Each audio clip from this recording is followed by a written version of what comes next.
안녕하세요, 여러분. 살다 보면 이상한 경험을 하게 됩니다.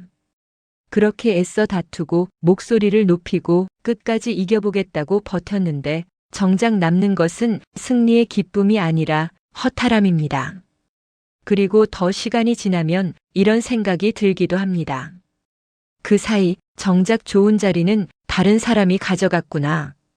오늘 이야기할 전국책에 나오는 어부지리는 단순한 고사성어가 아닙니다. 이 말은 사람 사이의 다툼이 어떤 구조로 흘러가고 그 끝에서 누가 웃게 되는지를 아주 냉정하게 보여주는 이야기입니다.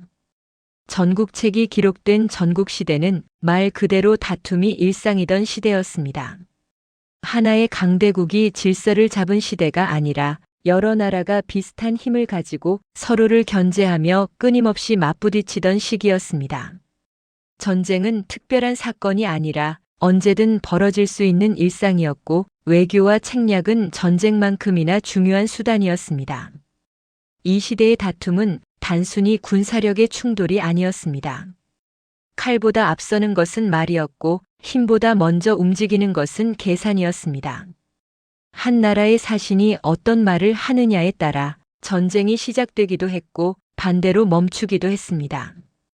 그래서 전국시대 사람들에게 말은 단순한 의사소통이 아니라 생존의 기술이었습니다. 전국책은 이처럼 다툼 속에서 살아남기 위해 사람들이 어떤 선택을 했는지를 기록한 책입니다. 누가 옳았는지를 판정하기보다 누가 싸웠고 누가 물러섰으며 누가 그 틈을 이용했는지를 보여줍니다. 그래서 이 책에는 영웅의 미담보다 다툼의 구조와 인간의 심리가 더 적나라하게 담겨 있습니다. 어부지리라는 이야기도 이런 시대적 배경 속에서 나왔습니다. 모두가 이기기 위해 다투는 세상에서 정작 이득을 얻는 사람은 싸움의 한가운데에 있던 자가 아니라 한 걸음 떨어져 상황을 지켜본 사람이었다는 사실, 전국책은 그 냉정한 현실을 우회하지 않고 그대로 보여주는 책이었습니다. 전국책에 전해지는 어부지리의 이야기는 짧지만 사람의 심리를 놀라울 만큼 정확하게 보여줍니다.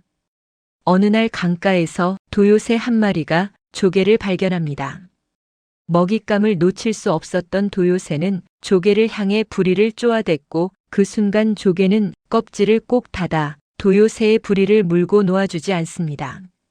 도요새는 부리를 빼지 못한 채 말합니다. 오늘 비가 오지 않으면 너는 껍질을 벌리지 못해 말라 죽을 것이다. 그러자 조개도 물러서지 않습니다. 오늘 내가 놓지 않으면 너는 먹지도 못한 채 굶어 죽을 것이다. 둘은 서로를 향해 위협과 계산을 주고받으며 조금도 물러서지 않습니다. 이기려는 마음에 상대만 바라볼 뿐 주변은 전혀 보지 못합니다. 그때 강가를 지나던 어부가 이 모습을 지켜봅니다. 다툼에 빠진 둘이 서로 놓지 못하고 있는 사이 어부는 아무 힘도 들이지 않고 조개와 도요새를 한꺼번에 잡아 집으로 돌아갑니다. 이 이야기에서 조개도 도요새도 결코 어리석지 않습니다. 각자 나름의 계산과 논리가 있었고 이길 수 있다고 믿었습니다. 하지만 다툼에 몰입한 나머지 가장 중요한 사실, 제3자가 존재한다는 현실을 끝내보지 못했습니다. 전국책은 이 단순한 이야기를 통해 오래 기억해야 할 질문 하나를 남깁니다. 지금 이 싸움의 끝에서 과연 웃는 사람은 누구인가? 사람이 다툼에 들어가는 순간 생각의 방향은 하나로 수렴됩니다. 이겨야 한다는 목표가 모든 판단의 기준이 됩니다. 이때부터 사람은 상대의 말과 행동만을 바라보게 되고 그 바깥에 있는 상황과 맥락은 점점 보이지 않게 됩니다. 다툼이 길어질수록 시야는 더 좁아집니다. 처음에는 문제를 해결하려던 마음이었지만 어느새 감정이 앞서고 자존심이 개입합니다. 이제 중요한 것은 옳고 그름이 아니라 누가 물러서느냐의 문제가 됩니다. 이 과정에서 사람은 자신이 무엇을 얻고 무엇을 잃고 있는지조차 차분히 따져보지 못합니다. 조개와 도요새가 그랬습니다. 둘 다 나름의 계산과 이유가 있었지만 서로를 놓지 않겠다는 생각에 사로잡힌 나머지 강가를 지나던 어부의 존재를 끝내보지 못했습니다. 시야가 상대에게만 고정되면 제3자는 언제나 사각지대에 놓입니다. 사람 사이의 다툼도 마찬가지입니다. 말다툼이 깊어질수록 관계의 전체 그림은 사라지고 지금 이 순간의 감정만 남습니다. 그래서 다툼의 끝에서는 승패와 상관없이 허탈함이 남습니다. 싸움에 집중하는 동안 더 중요한 것을 이미 놓쳐버렸기 때문입니다. 전국책의 어부지리는 이 사실을 조용히 일깨웁니다. 다툼에 빠질수록 사람은 상대만 보게 되고 그 순간 이미 판을 읽는 힘은 손에서 떠나고 있다는 것을 말입니다. 어부지리 이야기에서 사람들은 흔히 조개와 도요새만 떠올립니다.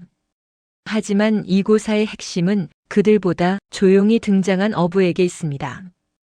그리고 중요한 사실 하나는 이 어부는 옛 이야기 속에만 존재하지 않는다는 점입니다. 현실에서도 어부는 늘 주변에 있습니다. 회사에서는 두 사람이 성과를 두고 다투는 사이 조용히 자기 일을 해온 사람이 결정적인 기회를 잡습니다. 가족이나 친척 사이에서도 말다툼이 길어질수록 한 발 물러서 있던 사람이 신뢰를 얻게 됩니다. 다툼의 중심에 선 사람보다 판을 읽고 기다린 사람이 끝내 웃게 되는 구조는 지금도 변하지 않았습니다.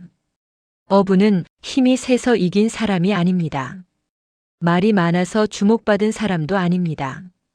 그는 단지 감정에 휘말리지 않고 상황을 지켜본 사람입니다. 다툼이 어떻게 흘러가는지, 누가 무엇을 놓치고 있는지를 차분히 바라본 사람입니다. 그래서 어부는 특별한 재주를 부린 것이 아닙니다. 다투지 않았을 뿐이고 급하게 반응하지 않았을 뿐입니다. 그러나 그 선택 하나가 결과를 완전히 바꿉니다. 전국책의 어부지리는 이 점을 우리에게 묻습니다. 지금 이 상황에서 당신은 조개와 도요새인가 아니면 어부인가? 이 질문은 다툼의 한가운데에서 우리의 위치를 다시 생각하게 만듭니다. 어느 조직에서 두 사람이 서로 경쟁하듯 다투었습니다. 회의마다 상대의 의견을 반박하고 성과를 두고 비교하며 감정을 소모했습니다. 그 사이 조용히 자기 일만 하던 제3자가 있었습니다. 말이 많지도 않았고 다툼에도 끼지 않았습니다. 결과는 어땠을까요? 결국 중요한 자리는 그 제3자에게 돌아갔습니다. 다툰 두 사람은 서로를 견제하느라 기회를 놓친 셈이었습니다.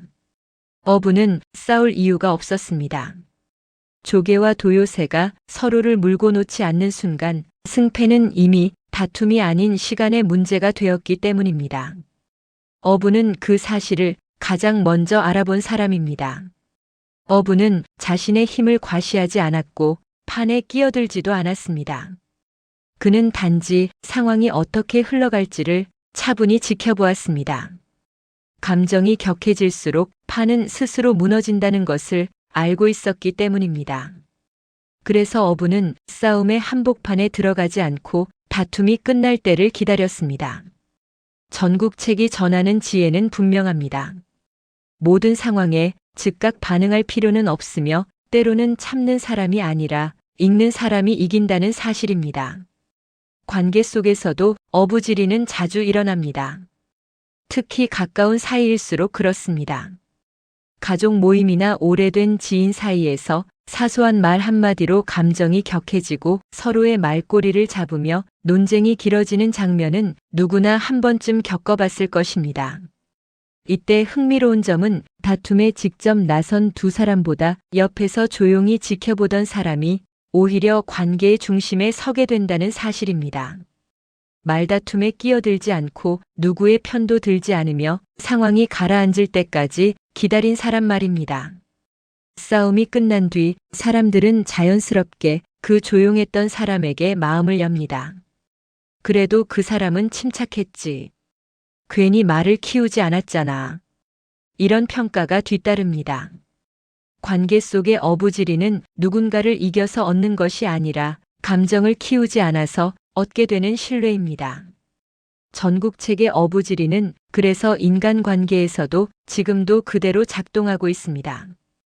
인생의 후반으로 갈수록 사람은 다툼의 결말을 여러 번 경험한 상태에 서게 됩니다. 젊을 때는 이기고 지는 것이 중요해 보였고 목소리를 높여서라도 내 입장을 관철해야 한다고 믿었습니다. 하지만 시간이 지나고 돌아보면 그 많은 다툼 중 과연 얼마나 의미 있었는지 스스로에게 묻게 됩니다. 이 시기에는 싸움에서 이긴 기억보다 싸움 때문에 잃은 관계와 기회가 더 또렷이 떠오릅니다. 그래서 어부지리는 교활한 처세가 아니라 삶을 덜 소모하는 지혜로 다가옵니다. 굳이 모든 일에 끼어들지 않고 모든 말에 반응하지 않으며 한 걸음 물러서서 흐름을 보는 태도, 인생 후반에 어부지리가 크게 와닿는 이유는 분명합니다. 이제는 이기는 것보다 지치지 않는 것이 더 중요해졌기 때문입니다. 그래서 어부지리는 남의 이야기가 아니라 지금의 삶을 지켜주는 현실적인 선택으로 다가옵니다. 어부지리를 비겁함으로 오해하는 경우가 많습니다. 하지만 전국책은 결코 그렇게 말하지 않습니다. 어부는 도망친 사람이 아니라 판을 읽은 사람입니다. 감정에 휘둘리지 않고 불필요한 소모를 피한 사람입니다. 전국책의 어부지리는 이렇게 우리에게 말합니다. 모든 싸움에 참여할 필요는 없다. 때로는 물러서는 것이 가장 큰 이익이 된다. 오늘 하루 혹시 다투고 있는 일이 있다면 잠시 멈춰 이 질문을 던져보면 좋겠습니다. 지금 이 싸움의 어부는 누구인가? 그 질문 하나가 인생을 훨씬 가볍게 만들어줄지도 모릅니다. 이상으로 오늘의 옛글 속 인생 수업을 마치겠습니다. 끝까지 시청해 주셔서 감사합니다. 다음 시간에 또 만나요.